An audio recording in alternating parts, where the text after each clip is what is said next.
La semana pasada entonces establecimos una base teológica. ¿Cuál puede ser los fundamentos teológicos para nosotros establecer el ministerio de cuidado pastoral que vamos a ejercer? Necesitamos tener esas bases teológicas. Y hablamos de diferentes maneras de cómo explorar esas bases teológicas. Cómo podemos usar la escritura, la Biblia, cómo podemos nosotros usar las formulaciones clásicas teológicas con un nuevo entendimiento. Y hablamos de imágenes que podemos usar, imágenes que pueden a nosotros darnos la idea del trabajo que estamos haciendo en ese momento de ofreciendo cuidado pastoral. Ahora entonces nos vamos a mover en las funciones de cuidado pastoral. ¿Cómo se mira en práctica? ¿Cómo se mira en práctica este ministerio de cuidado pastoral? Recuerden que hablábamos la semana pasada. Cuidado pastoral no es el trabajo que se hace de un pastor, es el tipo de cuidado que se ofrece. Entonces vamos a explorar eso un poco más a profundo en la sesión de hoy. Primero, quiero que veamos la distinción cuando hablamos de cuidado pastoral y otros términos que se usan particularmente dentro de los círculos latinos. En la comunidad latina, cómo nosotros usamos un término muy en particular. Cuando hablamos de consejería, se usa muy comúnmente porque muchas veces pedimos consejo a familiares, a vecinos, a tíos y a los pastores, ¿verdad? Entonces, cuando hablamos de consejería, ¿a qué nos estamos refiriendo cuando hablamos de ello? Quiero ver el segundo punto que tenemos ahí. Cuando hablamos de consejería, estamos hablando de una función restauradora que lleva a cabo dentro de un marco estructurado y por necesidades específicas debido a conflictos profundos y complejos, dirigido por personas con una educación formal dentro del campo psicológico y teológico. Tenemos que considerar que cuando hablamos de consejería propiamente, estamos hablando de personas que han sido entrenadas para ofrecer consejería, de un marco académico, en su mayoría psicológico. Entonces, ¿cómo pueden nosotros percibir este tipo de dinámica cuando hablamos de consejería dentro del marco eclesiástico, dentro de la iglesia? Porque si pedimos consejería a un pastor o a alguien dentro de la iglesia, no necesariamente tienen una preparación psicológica. Algunos pueden tenerlo, pero la mayoría no tenemos. Pero entonces por eso queremos hacer la distinción de consejería pastoral que va en un marco con una preparación psicológica a cuidado pastoral que va dentro de un marco espiritual, dentro de un marco de fe, dentro de un marco teológico. Por ello, entonces, cuidado pastoral debe ser reconocido como el ministerio de cuidado amplio y abarcador de sanidad y crecimiento mutuo dentro de una congregación y su comunidad a través del ciclo de la vida. La distinción aquí es que en el cuidado pastoral no es algo que se hace en un solo momento, sino es algo que se hace en el caminar, en la jornada de la vida del feligrés. Se hace en una caminata continua de su vida dentro de la vida de la iglesia. Cuando uno busca consejería, lo busca por una situación en particular, ¿no? Cuando buscamos entonces cuidado pastoral, es alguien que camina con nosotros en el transcurso de nuestra jornada cristiana. Y otra distinción que quiero que tomemos en nota es psicoterapia pastoral. Esto no lo usamos mucho dentro del contexto latino, porque pensamos que psicoterapia es algo que tenemos que estar muy idos, ¿verdad?, para el otro lado para buscar ese tipo de ayuda. Pero sí tenemos que reconocer que psicoterapia involucra la utilización de métodos terapéuticos reconstructivos a largo plazo cuando el crecimiento personal ha sido profundo y crónicamente disminuido. En psicoterapia, por lo regular, incluye algún tipo de medicación, algún tipo de medicamento que la persona necesita por ese tipo de ayuda. Entonces, quiero que veamos estos diferentes esquemas para entender cuidado pastoral. Consejería, psicoterapia, cuidado pastoral. Consejería se hace en un marco donde se está ayudando más bien psicológicamente a la persona y se puede hacer en un contexto cristiano, ¿verdad? Por eso incluimos pastoral. Psicoterapia es ayuda con medicina, las personas que están pasando por situaciones que necesitan ese tipo de ayuda. Y la mayoría de las cosas que hacemos dentro del contexto de la iglesia es cuidado pastoral. Caminamos a la par de la persona. Caminamos en la situación donde están pasando en un momento crítico de su vida, de transición, y extendemos una ayuda muy específica en ese marco. Entonces, eso se lo doy para que consideremos cómo usamos los términos, ¿verdad? Quiero que tengamos cuidado porque cuando una persona busca consejo, ¿verdad? Y especialmente he visto estos casos que se presentan dentro de la iglesia. Una persona busca consejo y va con el pastor y le dice, pastor, denme un consejo, y el pastor le dice, haga así, hermano. Y luego el hermano hace lo que le dice el pastor y cuando no le funciona, ¿a quién culpa? Pastor. Yo hice lo que me dijo y no me salió. Por eso tenemos que tener cuidado con el lenguaje de consejo. Es más propio que ayudemos a la persona a tomar su decisión propia que decirle qué hacer. Es más propio para nosotros considerar cómo ayudo a la persona a evaluar la situación en que está y poder determinar cuál es la mejor decisión para su vida. Que ellos la tomen. Porque cuando nosotros tomamos nuestras propias decisiones, no podemos culpar a nadie. Tenemos que tomar responsabilidad por lo que hemos decidido. Y es ahí donde nosotros ayudamos en esa jornada de cuidado pastoral. No les decimos qué hacer. Les ayudamos a decidir y determinar el mejor camino que van a tomar. Okay. Vamos a ver cómo se desarrolla esto en el transcurso de nuestra conversación hoy. De acuerdo a Radillo, en las páginas que tenemos ahí, las funciones de cuidado pastoral están conectadas con estas áreas. Y estas las vimos un poco al principio, ¿ya? La semana pasada. Pero cuidado pastoral está relacionado con restaurar, orientar, nutrir o formar, reconciliar, sostener, investir de poder y liberar. Todo eso emana del trabajo de cuidado pastoral. Todo eso emana del momento cuando nosotros estamos haciendo este trabajo, ejerciendo este ministerio con las personas. De modo que cuando yo, como persona que está ofreciendo este tipo de cuidado pastoral, mi motivación debe ser cómo puedo ayudar a esta persona a restaurarse. Yo no la restauro. ¿Cómo le ayudo a que se pueda restaurar? ¿Cómo puedo orientar? ¿Cómo puedo ayudar a esta persona a encontrar una formación en su vida? O reconciliar cualquier relación dañada que tenga, ya sea con Dios o con alguna otra persona. ¿Cómo le ayudo a encontrar sostén en su propia vida, donde no tenga que depender de nadie más, pero pueda sostenerse por sí mismo? ¿Cómo le puedo ayudar a esta persona a que se sienta empoderada para tomar sus decisiones, para vivir su vida? ¿Y cómo le ayuda a esta persona a encontrar liberación de cualquier atadura que esté enfrentando? Entonces, el marco aquí es como persona que ofrece este tipo de cuidado, este tipo de ayuda. ¿Cómo podemos nosotros determinar cuál es la mejor respuesta para la persona que está pasando en el momento de dificultad? Si tengo tantas opciones de cómo dirigirla, yo soy el que determino.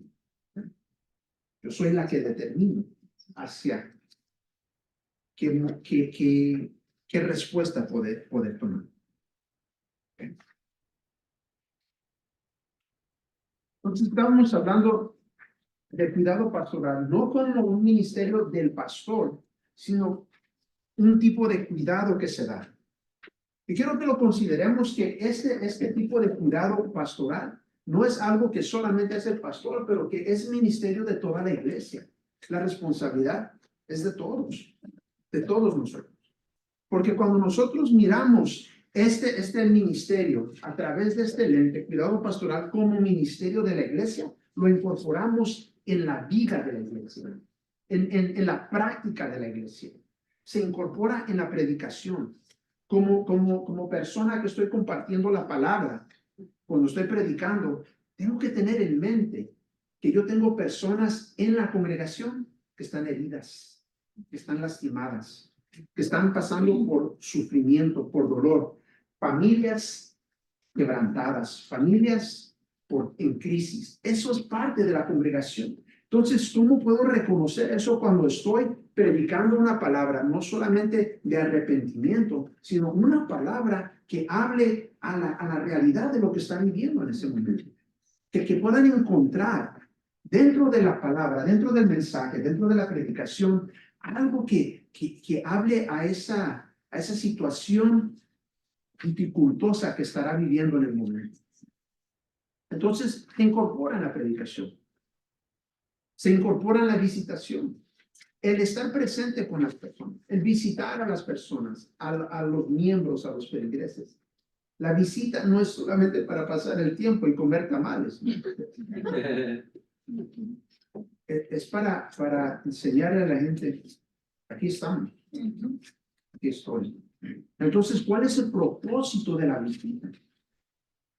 ¿Cuál es el fin? Cuando nosotros vamos a visitar a alguien, tenemos que hacernos la pregunta, ¿qué es mi propósito de estar aquí?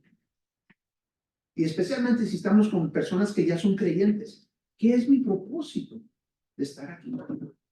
¿Qué es lo que yo voy a hacer en esta visita? ¿Cuál es el fin? Claro que no vayamos a chismear, ¿verdad? ¿Cuál es mi fin de estar aquí? Y si en la iglesia tenemos un ministerio de visitación, ¿cuál es el propósito de él? No van a ir a ver las novelas. ¿Cuál es el propósito de eso? ¿Qué es lo que queremos que se logre a ir hasta el presente con las personas? Tenemos que tener algo en mente. Sabemos si vamos a un hogar, cada familia, particularmente en nuestra comunidad, podemos todos hablar de algo. Sabemos que están pasando por situaciones problemáticas para ellos. Entonces, ¿qué hacemos cuando estamos presentes con ellos? Las características entonces de un ministerio enfatizado al cuidado pastoral. Pásenle. Las características que tenemos que considerar es cómo podemos mirarnos a nosotros mismos y decir, bueno, este es el trabajo de cuidado pastoral que nosotros queremos hacer. Queremos ser como iglesia. Entonces, uno piensa y considera esto. La identidad congregacional tiene que estar definida. Estaba hablando con una pastora que la asignaron en un pueblo en New Braunfels, cerca de San Antonio. Y me estaba platicando, estaba pasando una situación difícil y me dice, fíjate que en la comunidad a nosotros nos conocen como la iglesia amargada.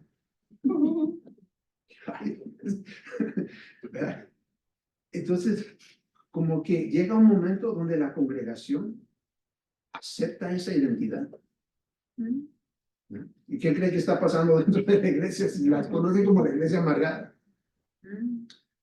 ¿Cuál es la identidad de la iglesia?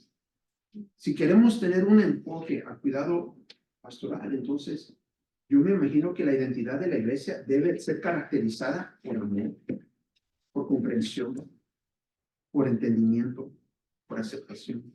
De demostrar las cualidades del ministerio de cuidado. De que se note, no solamente algo que hace el pastor, pero que la congregación entera sepa. Y la manera que la congregación entera entienda el significado de este tipo de cuidado pastoral que se debe ofrecer, es reconocer que como creyentes, como cristianos, cada uno de nosotros tenemos una responsabilidad de ofrecer cuidado de índole pastoral. Entonces la identidad de la congregación necesita ser definida. No necesariamente estoy hablando de la congregación en su totalidad, pero ustedes conocen las personas que son íntegros como parte de un equipo de liderazgo, íntegros como parte del equipo de los pilares de la iglesia. Ese es lo que forma la identidad de la congregación en ese aspecto. Debe tener este ministerio una visión y misión liberadora y restauradora. Algo que reconocemos en este trabajo de cuidado pastoral, personas están luchando con cosas difíciles y vamos a estar mirando con más detalles esto conforme vamos adelante. Pero están pasando por cosas difíciles y cuando pasamos por cosas difíciles no sabemos cómo responder como seres humanos.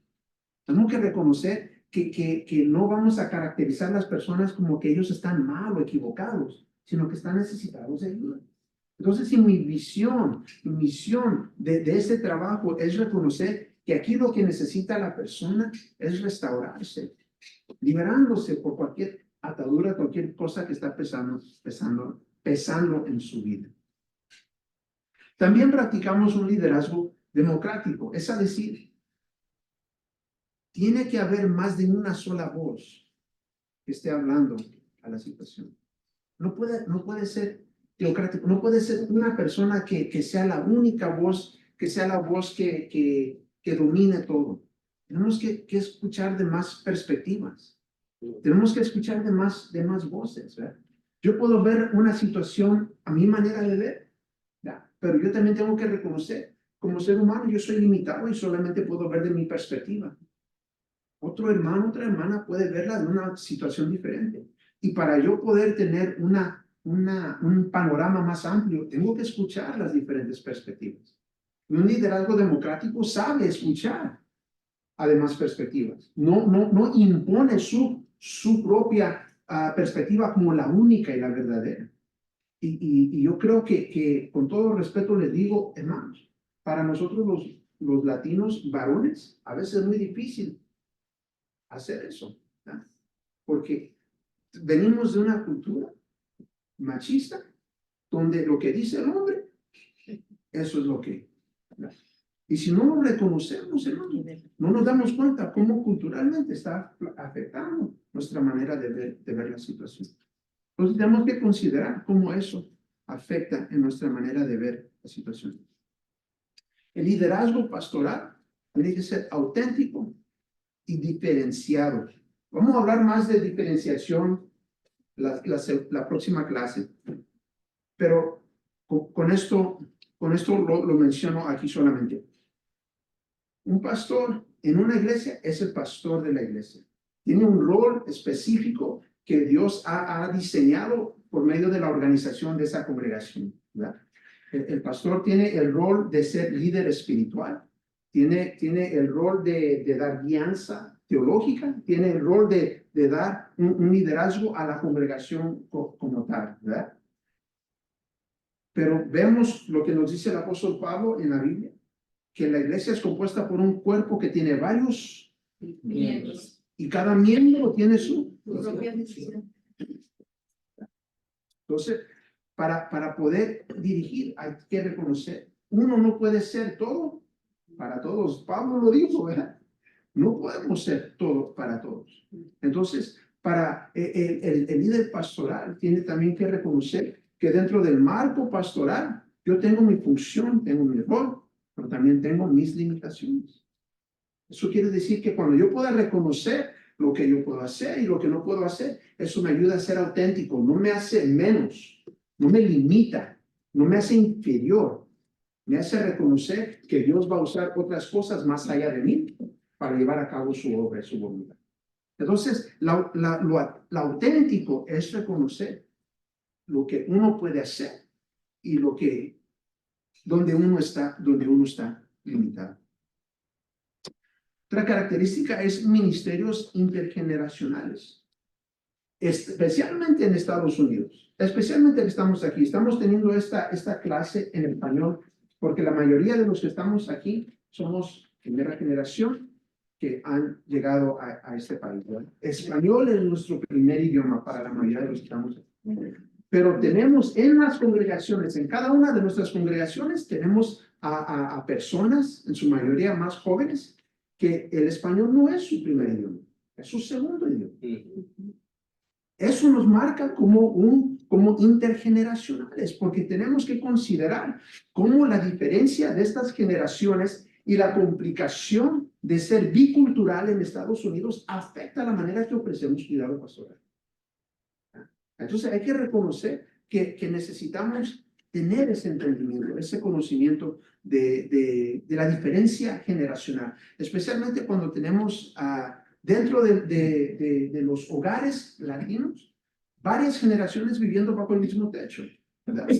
Donde están los abuelos, los papás, los hijos y los nietos bajo el mismo techo, que vivimos juntos. Somos por naturaleza, porque así es nuestra cultura intergeneracional. ¿Cómo podemos entender las dinámicas de cómo eso afecta a este ministerio? Entonces, eso nos lleva a hacer lo que estamos tratando de hacer en este curso, en esta clase. Tener una estructura, un proceso delineado, donde podemos decir, este es el proceso para nosotros. Porque entendemos todas estas dinámicas, entendemos todas estas diferentes situaciones complejas que tenemos que considerar. Eso nos ayuda entonces a crear una estructura delineada para poder decir, esto nos ayuda, no que sea perfecto, no que sea la única respuesta, pero nos ayuda a responder de una manera intencional a la necesidad de cada uno de los miembros del pueblo, reconociendo que cada uno está pasando por situación única que es para ellos.